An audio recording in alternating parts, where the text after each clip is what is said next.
Salve, salve nação alvinegra, começando mais um vídeo aqui no canal John do Timão. Então se você tá chegando agora, já se inscreve, deixa o seu like para fortalecer. Estamos com a meta aí de batermos 105 mil inscritos, conto com a colaboração de todos, tá? Vamos pra cima, uma ótima terça-feira para todo mundo, né? Véspera aí do amistoso entre Corinthians e Londrina, o primeiro compromisso aí que teremos, né? Antes do início da Sul-Americana. Vocês perceberam aí que o John voltou, né? Voltei de ontem para hoje aí para São Paulo, né? Agora já estou em casa, tô aqui no estúdio, tranquilo. É bom viajar, é bom voltar para casa também, né? E a gente segue acompanhando aí as novidades do nosso Coringão, tá? Então peço aí que me sigam nas redes sociais, Instagram, TikTok, Kawaii, Twitter, todos os links aqui embaixo na descrição. E vamos para cima. Editor, pode rodar a vinheta. Salve o Corinthians! Bom, família, já quero apresentar para vocês a Mais Ágil, parceira aqui do canal John do Timão. Para você que quer fazer a antecipação do seu FGTS, aproveitem. Tem um telefone aqui no banner para vocês, tem o link na descrição também. Vocês entram em contato, falam, ó, vim pelo John do Timão, quero fazer a antecipação do meu FGTS, né? Aí você precisa do dinheiro para pagar uma conta, para dar entrada num carro, numa casa, fazer uma viagem, não importa qual seja a sua necessidade, a Mais Ágil é a solução rápida e simples. Então aproveitem e vamos para cima, rapaziada. Ontem, nosso time feminino entrou em campo aí contra o Flamengo, né? Terceira rodada aí do Brasileirão.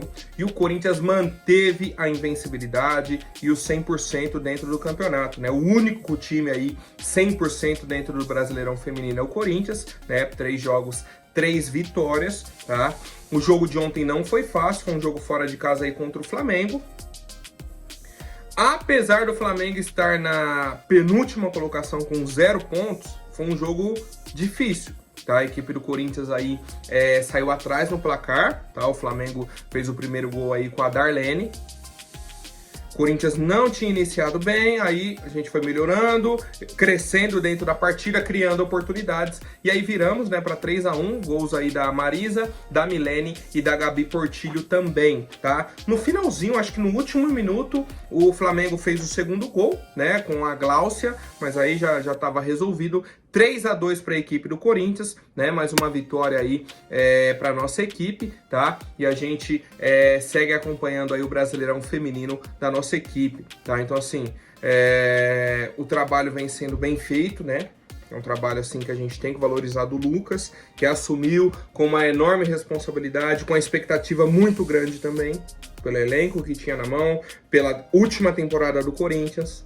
E aí sai o Arthur Elias, vem outro treinador, e a expectativa se mantém, tá? Até o momento o Lucas vem correspondendo, né? A gente vai ter mais base em outras competições mata-mata, já tivemos a Supercopa que ele foi bem também, né? Mas a gente vai analisando aí o trabalho do Lucas e do nosso time feminino também. Certo, família? Vamos para mais novidades. Muita gente me mandou ontem, eu não ia nem falar, tá? Eu não ia nem comentar sobre esse assunto, mas vocês mandam pra mim, pergunta, você viu, John? Vi. Eu vi o pênalti do Robert Renan ontem. Ontem tivemos aí a semifinal do Campeonato Gaúcho, Juventude e Internacional. O jogo no Beira-Rio foi pros pênaltis, né? Foi pros pênaltis e tal. Eu acho que tava 5-5 já nos pênaltis. Pelo que eu entendi, ninguém tinha errado. Foram para as alternadas, né? Foram para as cobranças alternadas aí. E o Robert Renan deu uma cavadinha. O goleiro ficou, esperou, né? Só encaixou a bola. O jogador de Juventude foi, bateu, fez. Inter eliminado em casa, né? E aí, obviamente, o pessoal começa a relembrar as provocações que tivemos aí dos torcedores do Inter quando o Internacional fechou com o Robert Renan. Ai, que o Inter deu o chapéu. Ai, que agora o Inter é isso. Ai, que o jogador agora prefere o Inter do que o Corinthians. Expliquei aqui um monte de vezes pra vocês, né? Acredito que o torcedor corintiano não caiu nessa conversa. O Robert Renan tinha um acordo com o Corinthians. Só que o Zenit queria usar os clubes brasileiros como vitrine, para segurar o jogador até o meio do ano e vendê-lo para o mercado europeu. Por quê? Por conta da guerra na Rússia, não pode negociar o jogador direto do futebol russo com o futebol europeu. Aí o que eles fizeram? Traz o jogador para o Brasil, fica 6 meses, vende para a Europa. Tá? Então, o clube brasileiro serviria de ponte.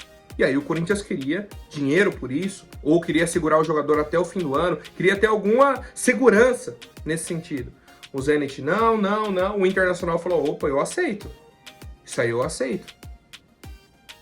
Aí teve a questão também que o Zenit tinha uma dívida com o Internacional, né, da negociação ainda do Yuri Alberto, quando o Yuri Alberto foi pro Zenit. E aí eles abateram a dívida e foi um rolo assim. E aí o Robert Renan veio pro Inter. Ah, o Inter deu um chapéu no Corinthians. Não, o Corinthians que não aceitou as condições que o Zenit colocou. Tá? O Robert Renan viria para o Corinthians. O Corinthians não aceitou as condições, né? O Inter aceitou. Falou, então beleza. Foi pro Internacional. Aí, chega essa decisão de mata-mata. O Robert Renan perde o pênalti. O torcedor corintiano vai em cima. É pra zoar, é o futebol, tá? É o futebol. Então, o pessoal me mandou bastante o vídeo aí. Vi, né? Infelizmente, ou felizmente, o Robert Renan perdeu o pênalti, né? Continuo torcendo pelo atleta, né? Principalmente se ele sair da equipe do Internacional. Mas é isso. Quero saber a opinião de vocês, família. Bom, agora falando sobre o nosso Coringão, né? Entrando aí direto nas novidades, nessa preparação aí para a partida de amanhã contra o Londrina. John já trouxe todas as informações que vocês precisam, né, de transmissão, horário do jogo e tudo mais, tá? Ontem tivemos aí 2 caras novas nos treinos, tá? Fausto Vera e Igor Coronado treinaram com os demais companheiros, né? Nossa equipe aí segue o ritmo de treinamentos, né, para a partida de amanhã. O Fausto Vera estava com dores no pé, se recuperou, treinou. O Igor Coronado estava se recuperando de uma lesão muscular, se recuperou e treinou. Só que a informação que eu tenho no momento é que o Igor Coronado e o Palacios não vão viajar para o jogo de amanhã. Certo? É a informação de hoje, do momento. Pode mudar até o fim do dia? Pode mudar. A informação do momento é que o Igor Coronado e o Palacios não vão viajar, vão seguir fazendo um trabalho específico para que estejam à disposição do técnico Antônio Oliveira na terça-feira que vem, estreia na Sul-Americana, tá? O Palacios, ele faz o aquecimento com o grupo e depois faz um trabalho sobre a supervisão, né, dos preparadores físicos. Então ele faz parte do trabalho ali com o grupo, depois vem para o trabalho específico, tá? O Corinthians tem 2 jogos importantes, né, na Sul-Americana, antes da estreia no Brasileirão. Então a gente joga dia 2 de abril contra o Racing do Uruguai fora de casa. Dia 9 de abril a gente recebe o Nacional do Paraguai em casa, né? E aí a gente estreia no Brasileirão no fim de semana do dia 13 de abril. Tá? Então essa é a programação do Corinthians aí de jogos oficiais. O técnico Antônio Oliveira, né, fez uma ativação física e um treinamento de potência na academia. Depois os jogadores seguiram para o campo, fizeram um aquecimento. O Antônio Oliveira organizou treinos específicos para os jogadores de ataque e jogadores de defesa e depois fez um trabalho tático, tá? Hoje teremos mais uma atividade no CT e aí, posteriormente, nosso time já viaja para o estado do Paraná, né, para o jogo aí contra o Londrina na cidade de Cascavel. E eu quero saber a expectativa de vocês, né? Como eu disse, é um jogo amistoso e tudo mais, é importante para o time ter esse contato com a torcida no estado do Paraná e tudo mais, mas assim, é um amistoso, tá? Não deixa de ser um amistoso. Teremos aí alguns testes, provavelmente ele deve mudar bastante o time, né? Fazer muitas substituições e a gente segue acompanhando, família. Outra novidade importante é sobre o Ranielli, tá? O pessoal do meu timão fez uma matéria, né? Acompanhando aí o dia a dia e tudo mais, perguntando para o pessoal também sobre o que eles estão achando do Ranielli, né? Ele tem aí, 2 meses e meio, quase 3 meses aí de Corinthians, chegou no início do ano, ainda com o técnico Mano Menezes, teve alguns problemas, o Mano saiu, chegou o Antônio Oliveira, um técnico que já conhece o Ranieri de muito tempo, né? E o que vem chamando a atenção do Ranieri é a postura dele, o comportamento, tá? O pessoal falou que ele vem se comportando como um veterano do clube, assumiu um papel de liderança, né, dentro do elenco, tanto com os jogadores quanto a diretoria, até a comissão técnica e tudo mais. Eu particularmente me surpreendi bastante positivamente aí com o Ranieri, muito mesmo. Foi um cara que chegou, vestiu a camisa, assumiu a posição ali e tomou conta. Ele poderia ser um cara discreto, um cara quieto. Durante os jogos você vê que ele fala pouco, né? Que a gente vem acompanhando assim, não é um cara de ficar falando muito e tudo mais. Só que nos bastidores é um cara que se articula muito bem. É um cara que ajuda os jogadores. A gente viu aí na entrevista do Breno. Foi a entrevista do Breno? Não, do próprio Ranieri, né? No jogo, depois do jogo contra o São Bernardo, a entrevista aí pós-jogo, ele falou que assim que saiu que o Breno iria jogar, né? No lugar do Maicon, ele foi, conversou com o Breno, falou, ó, você tem mais 10 companheiros aqui em campo. A gente vai correr por você. Seja você dentro de campo. Pode tentar, você vai errar, vai acertar, eu tô do seu lado. Confiança. Pode ir que eu tô com você. Beleza. Para um jogador que tá subindo da categoria de base, um jogo de mata-mata, um jogo importante. Ah, o Breno é ruim, o Breno... Não, a gente sabe que o Breno tem qualidade. Mas às vezes, o cara não se preparou 100% mentalmente, porque o Maicon iria jogar. Então ele faz a preparação e tal, mas o titular é o Maicon. O Maicon vai jogar. No aquecimento, o Maicon não vai você. Dá aquele baque. Certo? Tem jogador que sente, tem jogador que não sente. Acontece. O Ranieri já se antecipou a isso, foi lá, conversou. O menino fez um jogo excelente. É um jogo muito bom, o Corinthians classificou e tranquilo, tá? Então um papel assim de liderança, de atitude, que vem surpreendendo positivamente. E eu quero saber a avaliação de vocês, né, sobre o Ranieri com a camisa do Corinthians. Bom, família, essa semana saiu aqui um ranking de audiência do canal da Cazé TV nas transmissões aí do Campeonato Paulista, né? Ontem o João falou sobre a questão aí da renovação para 2025, que a Federação Paulista está negociando e tudo mais, beleza. E aí saiu que a Cazé TV transmitiu 55 jogos da fase de grupos do Paulistão, só fase de grupos, tá? Tivemos aí 112 milhões de visualizações em 55 jogos, beleza. O Corinthians foi responsável por quase 40% dessas visualizações, tá? Em torno aí de 47, quase 44, 43, quase 44 milhões de visualizações foram do Corinthians. De 112, o Corinthians participou aí de 44 milhões. Então, em torno aí de 40% das visualizações foram em jogos do Corinthians.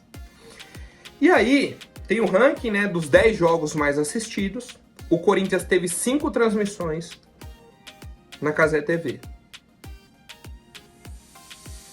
Das 5 transmissões, todas estão no top 10. Certo? Pegar aí os 10 jogos com maior número de visualização do Campeonato Paulista, o Corinthians apareceu 5 vezes. O jogo com maior audiência foi do Corinthians. No top 5 ali o Corinthians aparece 3 vezes. É o time que mais apareceu. Mais até do que o Palmeiras, mais do que o Santos, mais do que o São Paulo. O Novo Horizontino, inclusive, está na frente do Palmeiras. Só para vocês terem ideia do que aconteceu dentro do Paulistão. Por isso que eu vou continuar sempre batendo na tecla. Não existe conversa de que o Corinthians tem que ganhar igual a outro time aqui em São Paulo. Aqui em São Paulo a gente é superior a qualquer um. No Brasil, ainda dá para debater com o Flamengo. Mas o Corinthians não pode ganhar menos do que o Flamengo. Ou é igual, ou é mais que o Corinthians. Tá? A gente vem falando sobre isso há quanto tempo? E aí, Toda vez que a gente pega um ranking, toda vez que faz um levantamento, toda vez que temos dados, números, só provam que o Corinthians segue na frente. O Corinthians é o time que mais dá audiência, é a torcida mais engajada, é tudo. Mas, por que o Corinthians recebia menos que tal time? Menos que fulano? Ah, mas é o mesmo valor. Não existe isso. A lógica é contra isso que acontecia, tá? E aí, por isso que eu falo, o Corinthians tem que negociar, tem que aumentar os valores, porque a gente corresponde. O contratante, a empresa, sabe que vai pagar e que vai ter o retorno, que vai dar audiência. Por que a ESPN comprou o amistoso de amanhã do Corinthians, os direitos de transmissão? Porque sabe que vai dar audiência, mesmo sendo um amistoso. De 55 jogos que tivemos aí no Paulistão, o jogo Água Santa e Corinthians, na última rodada da fase de grupos, o Corinthians já eliminado, foi o 10º jogo mais visto da Cazé TV. O 10º jogo mais visto. E aí?